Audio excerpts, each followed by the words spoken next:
കേരളം പൂക്കളമിട്ട് പൊന്നിൻ തിരുവോണത്തെ വരവേൽക്കുവാൻ ഒരുങ്ങുമ്പോൾ അറബിക്കടലിൻ്റെ ഓരത്ത് മരണം അതിൻ്റെ വിഷപ്പല്ലുകൾ വിടർത്തുകയായിരുന്നു.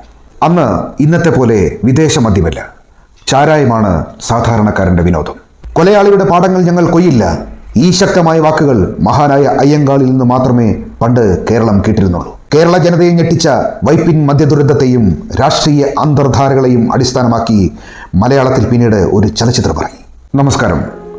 1982 സെപ്റ്റംബർ 2 കേരളം പൂക്കളമിട്ട് പൊന്നിൻ തിരുവോണത്തെ വരവേൽക്കുവാൻ ഒരുങ്ങുമ്പോൾ അറബിക്കടലിൻ്റെ ഓരത്ത് മരണം അതിൻ്റെ വിഷപ്പല്ലുകൾ വിടർത്തുകയായിരുന്നു.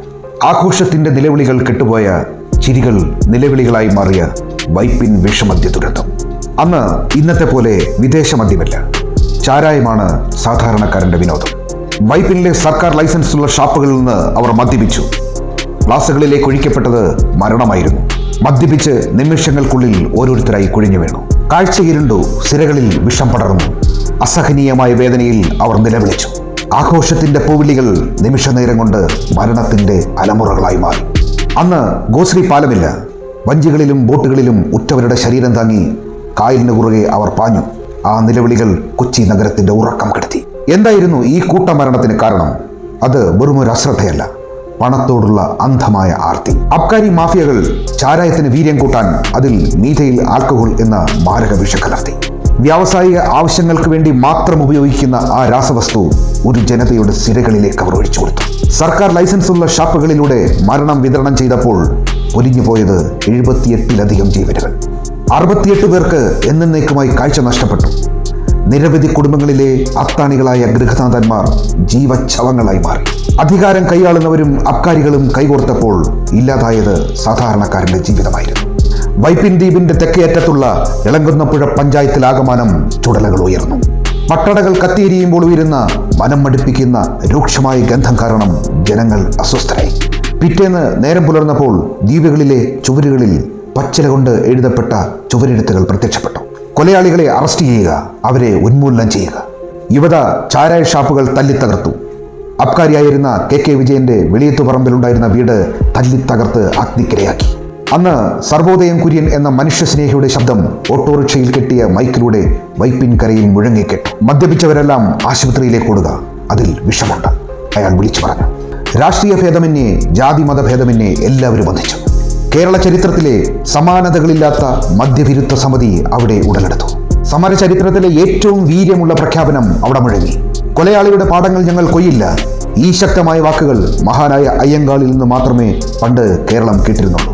മദ്യദുരന്തത്തിന് കാരണക്കാരനായ അബ്കാരി മുതലാളിയുടെ ഏക്കർ കണക്കിന് നീണ്ട നെൽപ്പാടങ്ങൾ കൊയ്യാൻ തൊഴിലാളികൾ വിസമ്മതിച്ചു. പോലീസ് കാവലിൽ പുറത്തുനിന്നുള്ള തൊഴിലാളികളെ എത്തിച്ചപ്പോൾ വൈപ്പിനിലെ സഹോദരിമാരും അമ്മമാരും പാടവരമ്പത്ത് നെഞ്ചുവിരിച്ചു നിന്നു. പോലീസിന്റെ ലാത്തിക്കും തോക്കിനും മുമ്പിൽ നിന്ന് അവർ ഗർജിച്ചു. ഞങ്ങൾക്ക് കൊയ്യാൻ അറിയാഞ്ഞിട്ടല്ല ഈ കൊലപാതകയുടെ പാടങ്ങൾ ഇങ്ങനെ കിടക്കുന്നത്. ഞങ്ങളുടെ ആണുങ്ങളെ കൊന്ന ഈ നരാധമന്റെ പാടങ്ങൾ കൊയ്യാൻ ഞങ്ങൾ തയ്യാറല്ല. അതിന് മറ്റാരും മുതിരുകയും വേണ്ട. വന്ന തൊഴിലാളികൾ തിരികെ പോയി. സമരം പിന്നീട് പല രീതിയിൽ കൊടുമ്പിരി കൊണ്ടു. ഞാറക്കൽ, നെടുങ്ങാട്, നായരമ്പൽ നിവാസികളെ പിന്നീട് എതിരേറ്റത് തോക്കുകളും ടിയർ ഗ്യാസുകളും ലാത്തികളും എന്തിയ പോലീസാണ്. ഇതിനിടയിൽ പല നാടകീയ സംഭവങ്ങളും അരങ്ങേറി.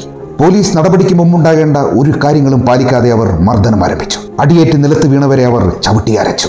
പലരും ചിതറിയോടി. സമരത്തിലുണ്ടായിരുന്നു എന്നതിൻ്റെ പേരിൽ പലരുടെ പേരിലും ക്രിമിനൽ കേസുകളെടുത്ത് ജയിലിലടച്ചു. എന്നിട്ടും സമരം അവസാനിച്ചില്ല.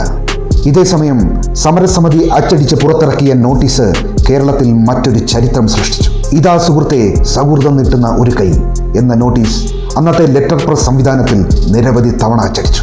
2000 കോപ്പിയാണ് ആദ്യം അച്ചടിച്ചത്. പിന്നീട് 10,000-ലധികം കോപ്പികൾ അച്ചടിച്ച് വിതരണം ചെയ്യപ്പെട്ടു. സമരത്തെ അടിച്ചമർത്താൻ സാധിക്കില്ലെന്ന് ബോധ്യപ്പെട്ട സർക്കാർ പിന്നീട് പ്രതികൾക്ക് ജീവപര്യന്തം ശിക്ഷ വാങ്ങിക്കൊടുത്തു.